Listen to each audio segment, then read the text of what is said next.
Good evening everyone. ये जो हमारी आज की क्लास है उसमें हम डिस्कस करेंगे शॉर्ट टर्म इन्वेस्टमेंट डिसीजंस। देखिए, लास्ट क्लास में हमने डिस्कस करा था लॉन्ग टर्म इन्वेस्टमेंट डिसीजन। एक फाइनेंस मैनेजर को क्या करना पड़ता है जब कंपनी के फंड आ जाता है कंपनी के पास, उसे असेट्स में अलोकेट करना होता है। किस फिक्स असेट्स को ख़रीदें, इससे रिलेटेड जो डिसीजन है वो कैपिटल बजटिंग डिसीजन है। और इसी तरीके से करंट असेट्स में भी इन्वेस्टमेंट होता है, तो हमें वो भी देखना है। जैसे हम बोलते हैं शॉर्ट टर्म इन्वेस्टमेंट डिसीजंस, या आप इसे कह सकते हैं वर्किंग कैपिटल डिसीजंस। क्लियर हो गई बात? तो देखिए, सिंपल सी डेफिनेशन है, वो डिसीजन जो जुड़े हुए होते हैं इन्वेस्टमेंट इन करंट असेट्स। अगर हम करंट असेट्स से रिलेटेड डिसीजंस ले रहे हैं तो वो शॉर्ट टर्म इन्वेस्टमेंट डिसीजंस कहलाते हैं, या वर्किंग कैपिटल डिसीजंस। देखिए, एक कंपनी के लिए दोनों तरह के डिसीजंस लेने काफ़ी ज़रूरी हैं, ना सिर्फ फिक्स असेट से रिलेटेड बल्कि करंट असेट से रिलेटेड भी डिसीजन लिए जाएंगे। आप खुद सोचिए, एक कंपनी है, फिक्स असेट्स ख़रीद ली।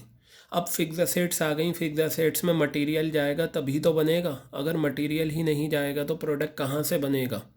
और वो मटेरियल, वो गुड्स, वो स्टॉक सब किस में आता है? करंट असेट्स में आता है। फिर हम सामान को बेचते हैं, हमारे देनदार बनते हैं, वो भी हमारे करंट असेट्स में आते हैं। कैश हो गया, कैश इन हैंड हो गया, कैश एट बैंक हो गया, ये सब हमारी करंट असेट्स हैं। तो एक कंपनी को इन्वेस्टमेंट करंट असेट से रिलेटेड जो डिसीजन लेने होते हैं वो शॉर्ट टर्म इन्वेस्टमेंट डिसीजंस कहलाते हैं। आगे बताया, short term investment decisions affect day to day working of the business. Short term investment decisions जो होते हैं वो हमारे डे टू डे वर्किंग जो है बिज़नेस की, उसको अफेक्ट करते हैं। बिल्कुल सही बात है। जैसे मान लीजिए एक बिज़नेस है, शूज़ का बिज़नेस है, शूज़ की दुकान है। उसने दुकान ख़रीदी, उसने फर्नीचर ख़रीदा, मशीन ख़रीदी, एसी ख़रीदा, ये तो लॉन्ग टर्म इन्वेस्टमेंट डिसीजंस हो गए।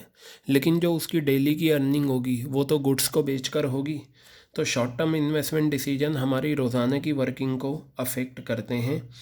देखिए, ये आपने लॉन्ग टर्म इन्वेस्टमेंट डिसीजन करा था, इसमें 3 वर्ड थे, साइज ऑफ असेट्स, प्रॉफिटेबिलिटी और कंपेटिटिवनेस।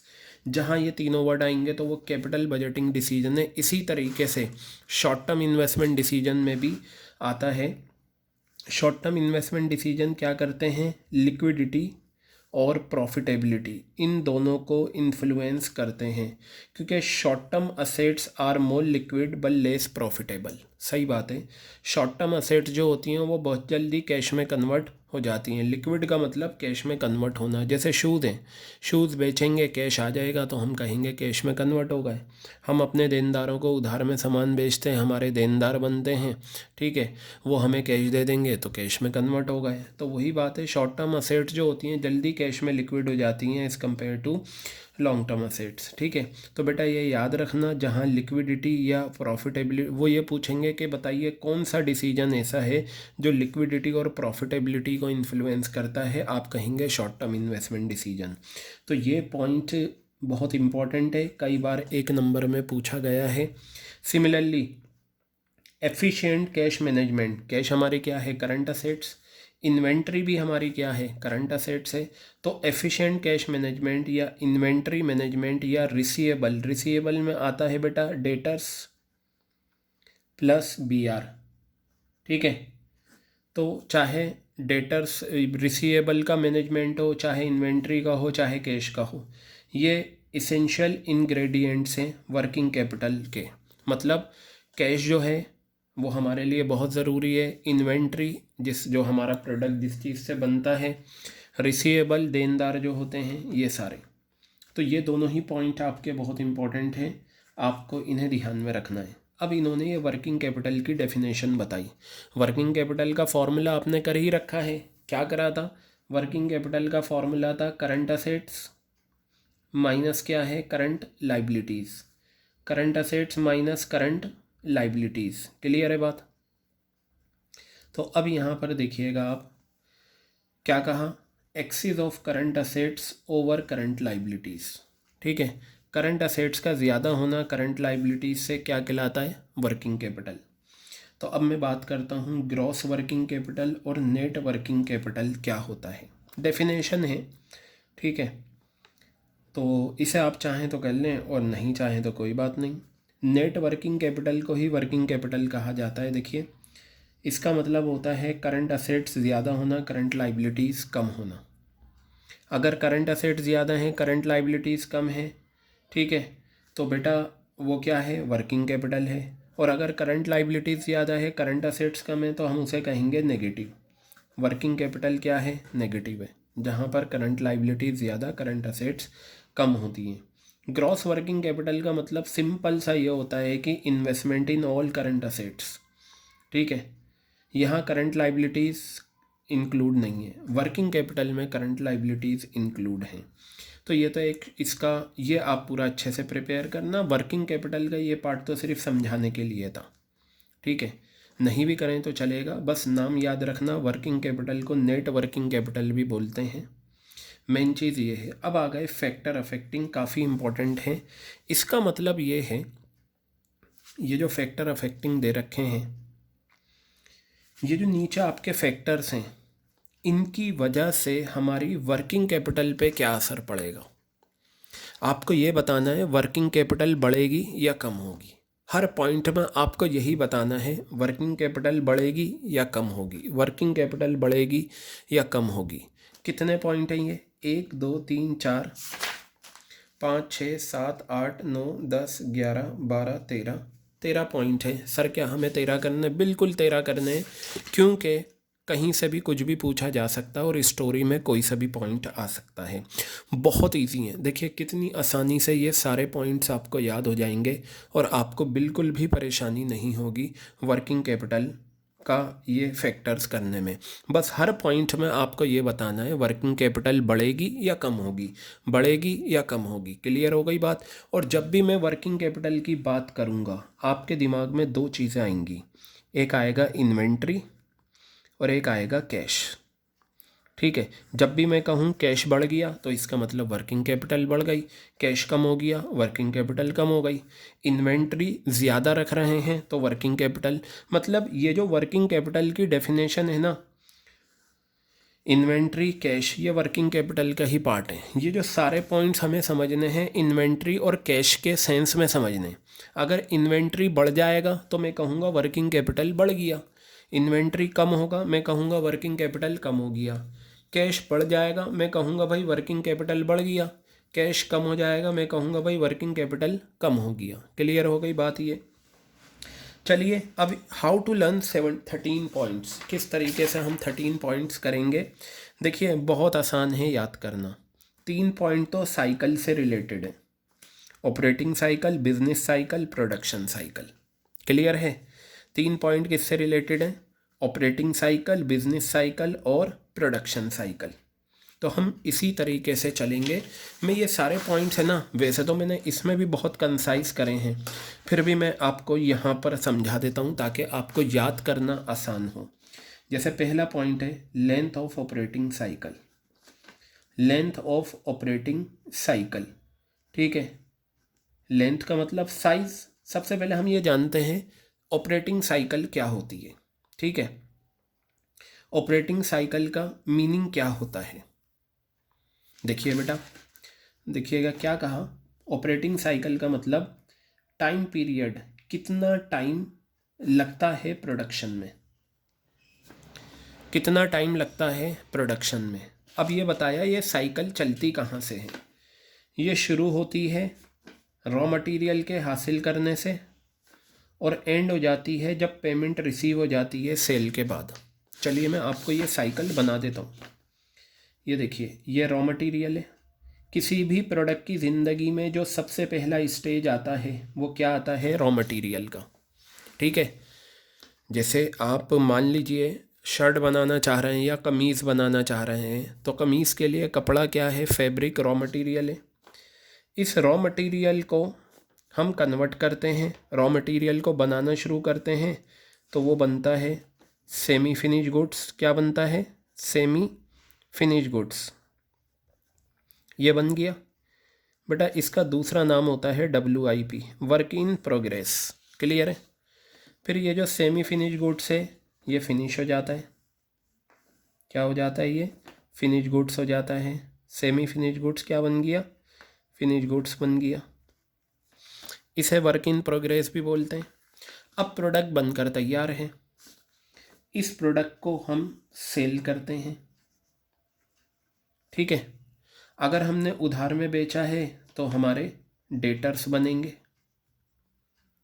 डेटर्स हमें क्या देंगे, कैश देंगे, ठीक है। और फिर इस कैश से हम रॉ मटेरियल ख़रीद लेंगे। ये होती है ऑपरेटिंग साइकिल आपकी, क्या होती है ये ऑपरेटिंग साइकिल। अगर हमने सेल कैश में करी तो सेल के फ़ौरन बाद हमें कैश मिल जाएगा, और अगर हमने सेल उधार में करी है तो पहले देनदार बनेंगे, देनदार हमें कैश देंगे और ये यहाँ आ जाएगा। अब देखिए क्या कहा था इन्होंने, it starts right from acquisition of raw material. Acquisition का मतलब हासिल करना, हमने रॉ मटेरियल हासिल करने से लेकर एंड एंड्स, कब एंड हो जाती है, till payment is receive after sale. Sale करी, सेल के बाद कैश आ गया तो ये यहाँ कैश पर क्या हो जाती है, एंड हो जाती है। अब चलिए बेटा ध्यान से सुनिएगा आप मेरी बात, ठीक है। अब यहाँ पर मैं मेन तो आपको ये 2 पॉइंट लिखने हैं, एक याद करेंगे दूसरा अपने आप दिमाग में आ जाएगा, ठीक है। अगर आपको एक याद है तो आपको दूसरा अपने आप याद आ जाएगा। तो देखिए यहाँ पर मैं लिखता हूँ, अगर ऑपरेटिंग साइकिल लॉन्ग है, ठीक है, अगर ऑपरेटिंग साइकिल लॉन्ग है, लॉन्ग का मतलब आपने रॉ मटेरियल लिया, ठीक है, रॉ मटेरियल से सेमी फिनिश गुड्स बना, फिनिश हुआ, आपने सेल करा, आपने जो सेल करा है, सेल करके आपके देनदार आपको बाद में पैसा देंगे, आपके देनदार आपको काफ़ी टाइम के बाद पैसा देंगे। तो बेटा ये बताओ ऐसे में अगर नया, चलो मैं इससे समझाता हूँ, रॉ मटेरियल है, रॉ मटेरियल से सेमी फिनिश गुड्स, आपने रॉ मटेरियल डाल दिया, उसका सेमी फिनिश गुड्स हो गया, ठीक है। इसमें टाइम लगता है, सेमी से फिनिश होने में भी टाइम लगता है। अब मान लो नया ऑर्डर आ गया, ठीक है, नए ऑर्डर का भी आपको चाहिए रॉ मटेरियल, लेकिन पहले ये जो प्रोसेस में है ये तो अभी बिका भी नहीं, ये तो अभी बना भी नहीं, बनेगा बिकेगा तब पैसा आएगा, तब उससे रॉ मटेरियल ख़रीदा जाएगा। इतने में तो हमारा जो नया ऑर्डर है वो बंदा किसी और को दे देगा ऑर्डर, ठीक है। तो जो पैसा हमने इसमें लगा दिया वो तो जब बिक जाएगा, कैश आएगा, तभी हम ये ख़रीद पाएंगे। लेकिन जो नए ऑर्डर आ गए उसका हम क्या करें, इसे बोलते हैं कि ऑपरेटिंग साइकिल क्या है, लॉन्ग है, यानी कि रॉ मटेरियल से सेमी में टाइम लग रहा है, सेमी से फिनिश में टाइम लग रहा है, फिनिश गुड्स बनने के बाद सेल होने में टाइम लग रहा है, और सेल होने के बाद पैसा आने में टाइम लग रहा है।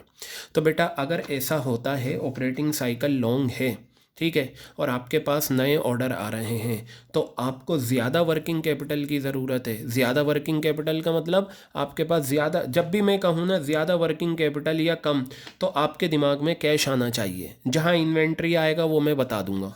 तो मेरे पास ज़्यादा कैश होना चाहिए ताकि मैं नए ऑर्डर के लिए पूरा कर सकूँ। तो जहाँ पर ऑपरेटिंग साइकिल लॉन्ग है, मेरी वर्किंग कैपिटल क्या होगी, मोर वर्किंग कैपिटल, क्या होगी, मोर वर्किंग कैपिटल। अगर आपने ये याद कर लिया तो दूसरा तो आप इजीली याद कर लोगे। दूसरा क्या है, इसका उल्टा, ऑपरेटिंग साइकिल अगर शॉर्ट है तो आप लिखेंगे लेस वर्किंग कैपिटल। हो गया ये पॉइंट, एक पॉइंट आपका तैयार हो गया ऑपरेटिंग साइकिल का। क्लियर हो गई बात। आपको लेस वर्किंग कैपिटल की ज़रूरत पड़ेगी, क्योंकि आपको पता है मैं जो भी रॉ मटेरियल है जल्दी से वो बन जाता है, जल्दी से बिक जाता है, जल्दी से कैश आ जाता है। तो अगर नया ऑर्डर आया तो ये जो कैश आएगा इससे मैं रॉ मटेरियल ख़रीद कर नए ऑर्डर की शुरुआत कर दूंगा। तो इस वजह से हमें लेस वर्किंग कैपिटल की ज़रूरत पड़ती है। बेटा क्लियर हो गया ये पहला पॉइंट। अब दूसरे पॉइंट पर हम आते हैं, और हमारा दूसरा पॉइंट है बिजनेस साइकिल। ठीक है, बिजनेस साइकिल भी बहुत बहुत इजी है। पहले मैं तीनों साइकिल करा रहा हूँ, ठीक है। तो देखिए मैंने यहाँ पर लिखा बूम कंडीशन, इसमें 2 आएंगी बूम कंडीशंस, ठीक है। अगर आपकी बूम कंडीशंस हैं, बूम कंडीशन का मतलब ये होता है दिवाली है, ईद है। मुझे ये बताओ बेटा, जब दिवाली होती है तो मिठाई की रिक्वायरमेंट बढ़ जाती है। मिठाई बनने का मतलब इन्वेंट्री है वो, और मिठाई में जो ड्राई फ्रूट्स हैं, आटा है, मैदा है, घी है, तेल है, इन सब की डिमांड बढ़ जाती है।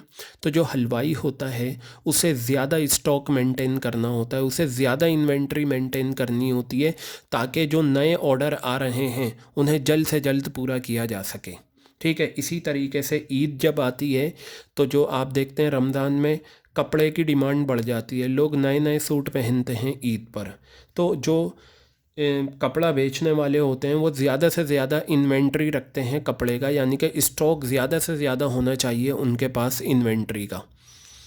ठीक है, कपड़े का ज़्यादा स्टॉक होना चाहिए, चप्पल का ज़्यादा स्टॉक होना चाहिए। इसी तरीके से जब शादी का सीज़न आता है तो जो सूट बेचने वाले होते हैं वो लहंगे वगैरह और जो लेडीज़ सूट होते हैं उनका स्टॉक ज़्यादा रखते हैं, उसे बोलते हैं बूम कंडीशन।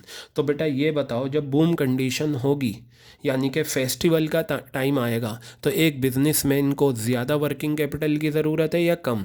बेटा ज़्यादा वर्किंग कैपिटल की ज़रूरत है। ज़्यादा का मतलब उसे ज़्यादा कैश भी चाहिए और ज़्यादा इन्वेंट्री भी चाहिए। तो बूम कंडीशन में मोर वर्किंग कैपिटल। क्लियर है? मोर वर्किंग कैपिटल। क्लियर आ गई बात ये आपके? ठीक है।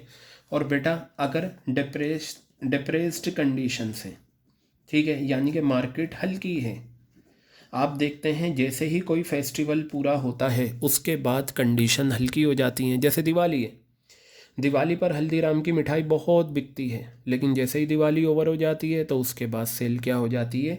डाउन हो जाती है। तो जब दिवाली चली गई, डिप्रेस कंडीशन है, नॉर्मल कंडीशंस आ गई, तो अब हमें ना तो ज़्यादा इन्वेंट्री रखने की ज़रूरत है, ठीक है, ना ज़्यादा ड्राई फ्रूट, ना मैदा, आटा, तेल, घी। तो हमें वर्किंग कैपिटल की ज़रूरत क्या पड़ेगी? कम पड़ेगी, लेस वर्किंग कैपिटल। क्या होता है? Less working capital. देखो बेटा, जब दिवाली और ईद होता है यानी कि बूम कंडीशन होती हैं तो ज़्यादा वर्किंग कैपिटल की ज़रूरत होती है। क्यों? क्योंकि इस दौरान हमें ज़्यादा प्रोडक्शन करना होता है, more production and sales. Clear है?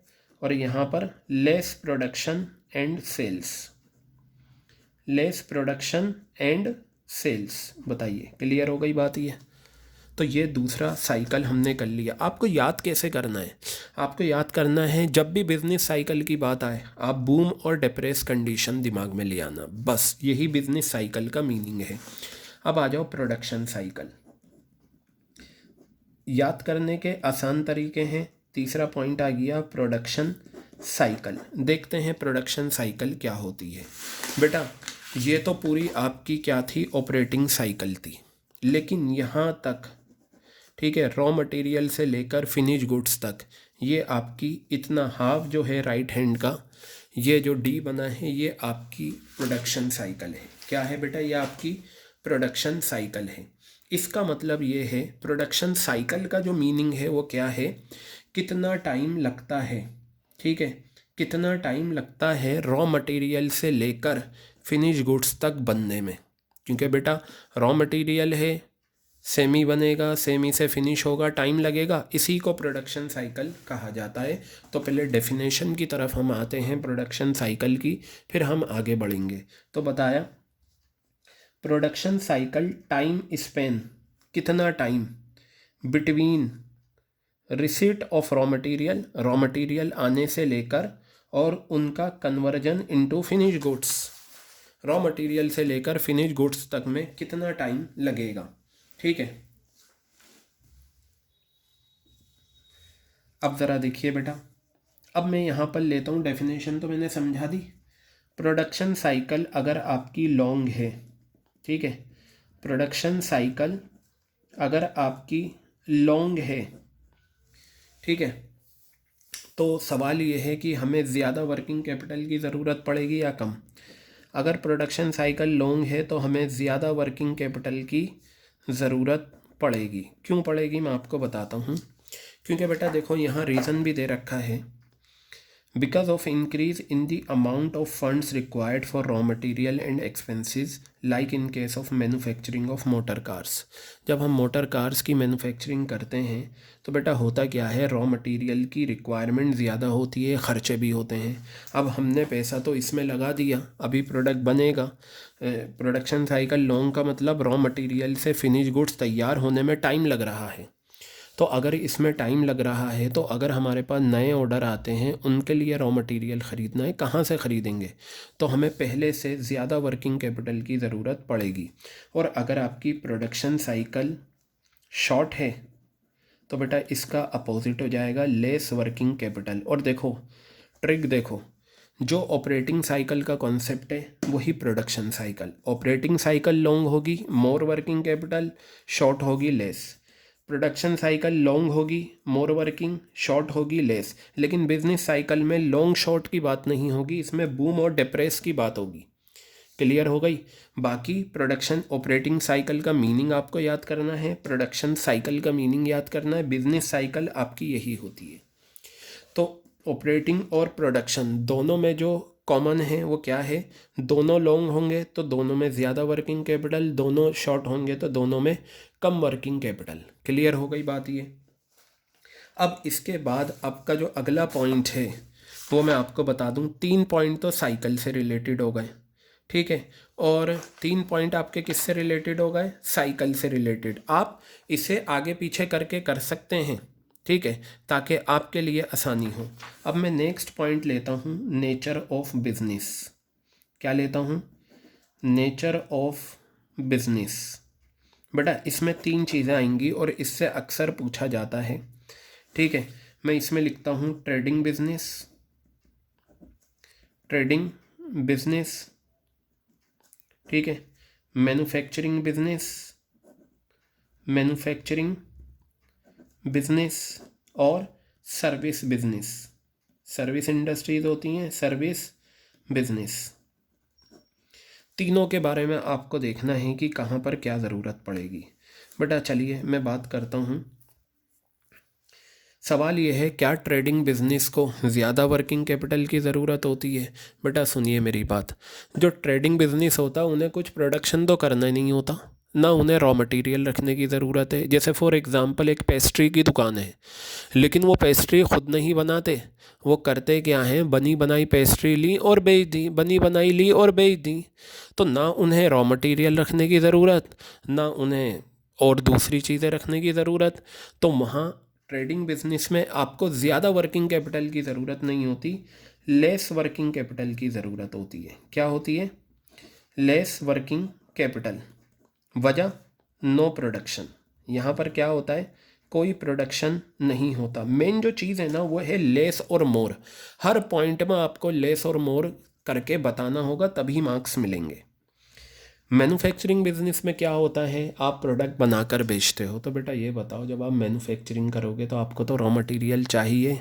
जब रॉ मटेरियल चाहिए तो उसका सेमी भी बनेगा, उसका फिनिश भी बनेगा। तो ट्रेडिंग के मुकाबले आपको क्या है, ज़्यादा वर्किंग कैपिटल की ज़रूरत है, मोर वर्किंग कैपिटल की ज़रूरत है, ठीक है। रीज़न आप ये लिख देना, रॉ मटेरियल को हमें कन्वर्ट करना होता है फिनिश गुड्स में before any sales become possible, ठीक है। किसी भी सेल्स को करने से पहले हमें रॉ मटेरियल को फिनिश गुड्स में कन्वर्ट करना पड़ता है। क्लियर हो गई बात ये बेटा? अब आ जाओ तीसरा पॉइंट, सर्विस इंडस्ट्री। इससे रिलेटेड काफ़ी क्वेश्चन आए हैं स्टोरी में, ठीक है, और मैं जब स्टोरीज़ के क्वेश्चन कराऊंगा तो बताऊंगा कौन कौन सी सर्विस इंडस्ट्रीज़ होती हैं। जैसे कि लॉजिस्टिक कंपनीज़ हैं, अमेज़ोन है, फ्लिपकार्ट है, सेफ एक्सप्रेस है, ठीक है, और कोरियर कंपनीज़ हैं। ये सब सर्विस इंडस्ट्रीज़ होती हैं, ठीक है। तो यहाँ पर देखो, इसका आपको एक ही रीज़न लिखना है हर आंसर में, which usually do not have to maintain inventory. भाई ये सर्विस इंडस्ट्रीज़ हैं, इनके पास सामान आता है चला जाता है, आता चला जाता है, ये फ़ौरन भेजते रहते हैं। जैसे कोरियर ले लो, कोरियर वाले क्या करते हैं, उनके पास कोई पार्सल कोरियर करना है या लेटर कोरियर्स करना है, अपने पास कोई रखते हैं, आएगा अगले दिन चला जाएगा। इसलिए लेस वर्किंग कैपिटल की ज़रूरत होती है। ये याद रखना तीनों पॉइंट आपको, नेचर ऑफ बिजनेस में ये तीनों पॉइंट आपको लिखने ही पड़ेंगे। क्लियर है बात ये? तो हमारा ये फैक्टर अफेक्टिंग वर्किंग कैपिटल का चौथा पॉइंट कंप्लीट हो गया। क्लियर है बात? अब आ जाओ नेक्स्ट पेज पर। नेक्स्ट पेज पर अभी हमारे 9 पॉइंट हैं, ये भी आसानी से हो जाएंगे। देखिए बहुत ईजी है, ठीक है। मैं आगे पीछे करके आपको बताता हूँ, बाकी आप नोट डाउन कर लेना। अवेलेबिलिटी ऑफ रॉ मटेरियल, चलिए बेटा मैं आपको बताता हूँ। जब भी मैं इसकी बात करूँ वर्किंग कैपिटल की, तो आपको ये पता होना चाहिए कि इन्वेंट्री या कैश, हमें इसी की बात करनी है। Availability of raw material, raw material की अवेलेबिलिटी, ठीक है। चलिए मेरी बात सुनिएगा। मान लो आप ऐसी जगह हो जहाँ पर रॉ मटेरियल की अवेलेबिलिटी रेगुलर है।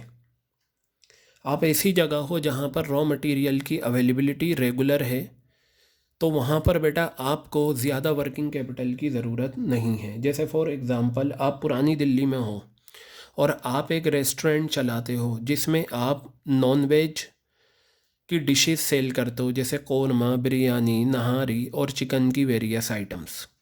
अब आपको 100 kilo, 50 kilo, 200 kilo mutton maintain करने की ज़रूरत नहीं है। क्यों? जितनी ज़रूरत है उतना ख़रीदो मार्केट से, बनाओ, बेचो, फिर अगले दिन आप ख़रीद लो। क्या ज़रूरत है आपको चिकन का इन्वेंट्री मेंटेन करने की, मटन का इन्वेंट्री मेंटेन करने की? क्योंकि आपके पास आपके चारों तरफ रॉ मटेरियल की अवेलेबिलिटी क्या है, रेगुलर है। लेकिन मान लो अगर आपका रेस्टोरेंट हिल स्टेशन पे है, तो बेटा हिल स्टेशन के आसपास तो मार्केट नहीं होती।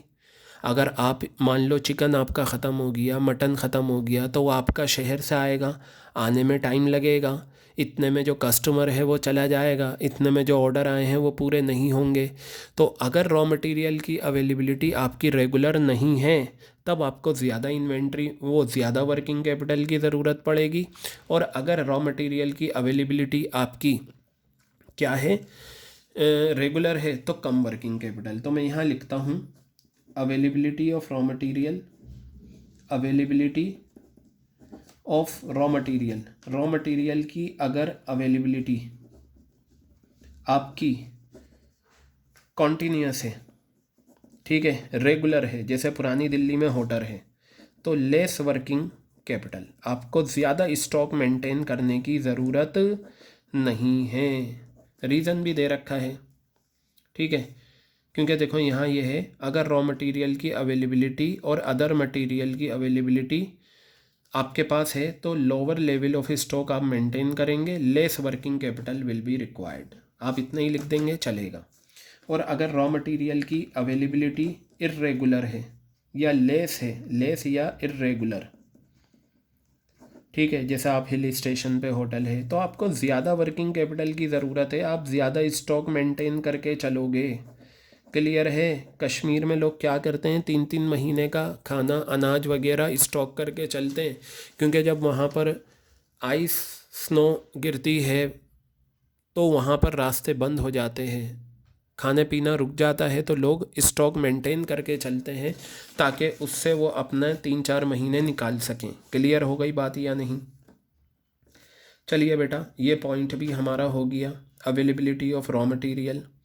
आ जाओ इसके नीचे लेवल ऑफ कंपटीशन, मैं आगे पीछे करके बताऊंगा ताकि आपको याद रहे। लेवल ऑफ कंपटीशन, देखो ये तो पढ़ने के साथ ही आपको समझ में आ जाएगा। अगर कंपटीशन हाई है, ठीक है, कंपटीशन हाई है, देखो जब हम बिज़नेस करते हैं ना, तो बेटा वहाँ पर क्या होता है, हमारे कंपटीटर बहुत होते हैं और हर बिज़नेस के कंपटीटर्स हैं। आप चाय बेचोगे तो और चाय बेचने वाले आ जाएंगे, आप मोमोज़ बेचोगे तो और मोमोज़ बेचने वाले आ जाएंगे, ठीक है, आप शूज़ बेचोगे तो और शूज़ बेचने वाले आ जाएंगे। तो मुझे एक सवाल का जवाब दो, जब ये जो आप चाय बेच रहे हो या मान लो आप शूज़ बेच रहे हो और आपके कंपटीटर्स भी मार्केट में, अब अगर कस्टमर को जो चीज़ चाहिए वो आपके पास नहीं ना, वो आपके कंपटीटर से ले लेगा। तो ऐसी सिचुएशन में अगर कंपटीशन हाई है तो आपके पास हर चीज़ का स्टॉक मेंटेन होना चाहिए। क्या होना चाहिए? हर चीज़ का स्टॉक मेंटेन होना चाहिए।